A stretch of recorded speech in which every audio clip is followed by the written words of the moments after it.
సాయంకాల సమయములో సంధ్యాదీపారాధనలో వచ్చును తల్లి మహాలక్ష్మి, వచ్చును తల్లి వరలక్ష్మి. కాళ్లకు గజ్జెలు కట్టింది, మెడలో హారము వేసింది, పిలచిన వెంటనే పలికింది, అడిగినదంతా ఇచ్చింది. సాయంకాల సమయములో సంధ్యాదీపారాధనలో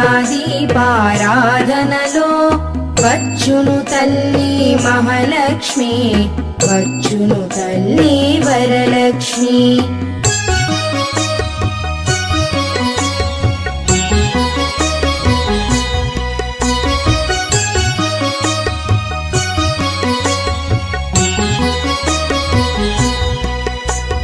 ధనములని